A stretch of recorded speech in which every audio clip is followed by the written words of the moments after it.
Assalamualaikum anak-anak, selamat pagi semuanya. Apa kabar? Semoga semuanya sehat ya dan siap untuk belajar. Sebelum dimulai, Ibu harap kalian sudah melakukan pembiasaannya seperti mandi, sarapan, menggunakan seragam, dan membacakan doa sebelum belajar. Nah, hari ini kita akan belajar masih di tema 6, subtema 1, pembelajaran 4, 5, dan 6. Materi yang akan kita pelajari hari ini yang ke-1, membedakan bunyi kuat dan bunyi lemah dengan alat musik ritmis. Yang kedua, menanggapi ungkapan petunjuk dalam percakapan. Yang ketiga, mematuhi aturan di rumah dalam menjaga kebersihan. Dan yang keempat adalah melakukan pengurangan tanpa meminjam dengan cara bersusun pendek. Baik, sekarang kita mulai dengan materi membedakan bunyi kuat dan bunyi lemah dengan alat musik ritmis. Alat musik ritmis adalah alat musik yang tidak dapat membunyikan nada-nada. Alat musik ritmis hanya dimainkan sebagai pengiring irama atau pengatur tempo. Berikut adalah contoh alat musik ritmis. Ada drum, maracas, tamborin, dan triangle. Nah, anak-anak, cara memainkan alat musik ritmis ini berbeda-beda. Ada yang hanya dipukul, ada juga yang digoyang-goyang. Sekarang coba ikuti petunjuk cara memainkan maracas dan rebana. Maracas itu digoyang-goyang ya. Goyangkan maracas dengan kuat untuk menghasilkan bunyi kuat. Kemudian goyangkan dengan lemah untuk menghasilkan bunyi lemah. Sekarang ada rebana. Pukul rebana bagian tengah dengan kuat untuk menghasilkan bunyi kuat.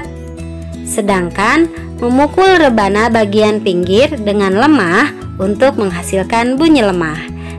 Nah, anak-anak, itu adalah cara untuk membedakan bunyi kuat dan bunyi lemah dengan menggunakan alat musik ritmis. Sekarang kita lanjutkan ke materi menanggapi ungkapan petunjuk dalam percakapan. Minggu lalu Siti dan orang tuanya menanam bibit cabai. Mereka menanam di halaman rumah. Hari ini bibit tersebut sudah tumbuh. Mereka senang sekali melihat bibit cabai yang tumbuh, meskipun ada bibit cabai yang tidak tumbuh. Nah, sekarang simaklah percakapan mereka ya. Kata Siti, "Ayah, Ibu, lihatlah, bibit cabai kita sudah tumbuh." Kata ibu, "Oh iya benar, tapi tidak semuanya tumbuh ya." Kata ayah, berarti ada bibit yang kurang baik." Kata Siti, sayang ya." Kata ayah, "Tidak apa-apa, sekarang bibit yang hidup harus kita rawat dengan baik." Kata Siti, "Bagaimana cara merawatnya ayah?"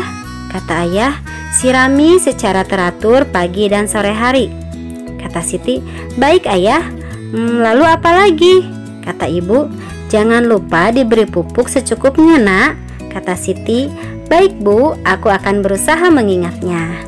Nah anak-anak, dari percakapan tersebut dapat kita peroleh ungkapan petunjuk, yaitu kata ayah dan ibu. Ini adalah ungkapan petunjuk. Sedangkan kata Siti yang ini merupakan tanggapan atas ungkapan petunjuk. Ungkapan petunjuk juga dapat berupa gambar. Sekarang mari kita menyusun gambar berisi ungkapan petunjuk. Gambar acak dapat disusun menjadi sebuah petunjuk melakukan sesuatu. Caranya, yang ke-1, susunlah gambar terlebih dahulu menjadi urutan yang benar. Yang kedua, buatlah ungkapan petunjuk yang sesuai untuk setiap gambar. Dan yang ketiga, buatlah cerita yang urut dan padu. Selain dengan gambar, ungkapan petunjuk juga dapat dengan bermain peran. Caranya, sebelum bermain peran, buatlah percakapannya terlebih dahulu. Kemudian, percakapan tersebut harus berisi ungkapan petunjuk melakukan sesuatu. Tulislah percakapan dengan bahasa yang santun, serta menggunakan ejaan yang baik dan benar. Baik anak-anak, kita lanjutkan ke materi mematuhi aturan di rumah dalam menjaga kebersihan. Berikut aturan-aturan yang harus dipatuhi dalam menjaga kebersihan rumah. Yang ke-1, kaca jendela harus dibersihkan menggunakan lap atau kemoceng. Yang kedua, semua pajangan di rumah dibersihkan menggunakan kemoceng. Yang ketiga, merapihkan mainan setelah bermain. Yang keempat, lantai rumah harus dibersihkan dengan cara disapu dan dipel.